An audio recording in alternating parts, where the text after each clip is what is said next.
Selamat siang semua, nama saya Valencia Christina dan hari ini saya akan menjelaskan mengenai daur biokimia yang terfokus pada daur karbon.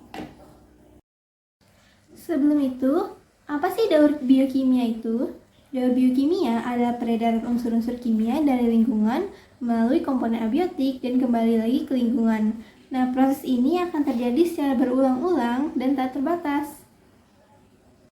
Nah, untuk fokus topik saya pada hari ini adalah daur karbon. Daur karbon sendiri berarti proses pendauran unsur karbon di atmosfer yang berbentuk karbon anorganik, baik di darat maupun di darat, yang nantinya akan diubah oleh produsen menjadi senyawa karbon organik melalui proses fotosintesis, disertai adanya penyimpanan energi yang berasal dari cahaya matahari. Nah, energi sendiri ini kita sebut sebagai energi biokimia. Ada beberapa siklus terkait yang terjadi pada siklus daur karbon. Pertama ada CO2 di atmosfer yang dengan hubungannya dengan air, yaitu CO2 larut di dalam air. Nah, CO2 yang sudah larut dalam air ini akan terproses pertama oleh rantai makanan di laut, seperti oleh produsen, konsumen, dan juga di komposternya. Lalu sebagiannya akan mengendap. Yang mengendap ini bakal menjadi bahan bakar fosil dan batuan karbonat, yang nantinya kedua bahan ini akan terjadi pembakaran dan penguraian dan kembali lagi menjadi CO2 di atmosfer. Lalu yang kedua, CO2 di atmosfer dengan hubungannya dengan bahan organik. Jadi CO2 di atmosfer ini bakal diubah oleh produsen atau tumbuhan menjadi bahan organik yang nantinya dipakai sebagian untuk proses respirasi konsumen dan sebagian lagi dipakai untuk proses fisiologi si produsen ini sendiri. Nah, lewat konsumen ini, konsumen kan bakal melakukan yang namanya respirasi. Respirasi ini bakal menciptakan CO2 yang balik lagi ke atmosfer. Selain itu, produsen dan konsumen yang mati itu bakal diurai oleh dekomposer. Sebagiannya bakal terrespirasi menjadi karbon dioksida dan sebagian menjadi fosil yang nantinya akan terjadi pembakaran. Salah satu permasalahan yang dapat saya temukan dari daur karbon ini setelah saya membaca salah satu artikel, nah permasalahan ini bercerita mengenai pemanasan global atau efek rumah kaca yang tercipta karena kelebihan karbon di atmosfer.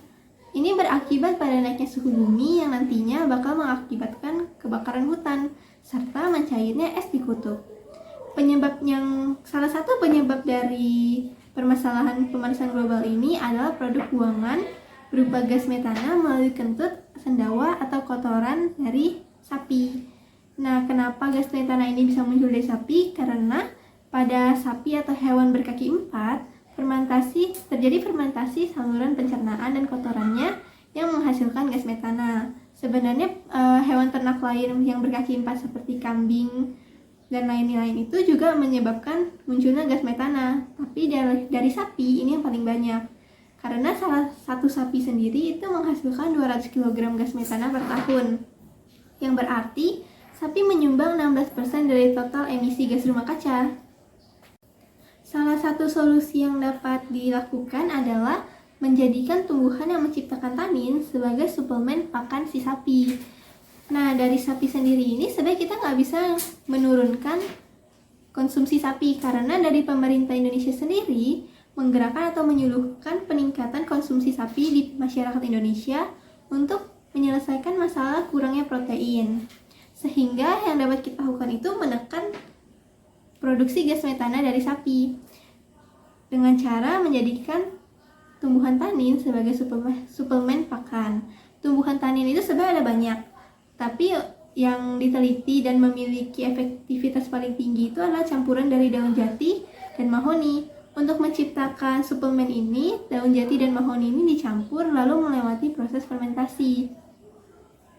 Setelah melakukan riset, hasilnya adalah pertama, terjadi penurunan gas metana hingga 50%, lalu sapi juga menjadi lebih sehat, serta proses ini adalah ramah lingkungan.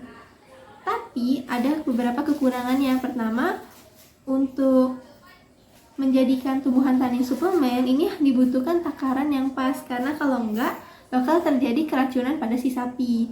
Selain itu, untuk menjadikan tumbuhan tanin ini suplemen diperlukan beberapa alat, sedangkan alat-alat ini belum tersebar banyak. Tapi ada juga solusi lainnya, yaitu si tumbuhan tahan ini atau daun jati dan mahoni ini bisa langsung diberikan sebagai pakan tanpa perlu melewati proses fermentasi. Untuk refleksi pada bab kali ini, saya sadar akan ciptaan Tuhan yang sangat hebat dan penyertaan Tuhan dalam setiap peran serta kebutuhan tiap makhluknya di dunia ini.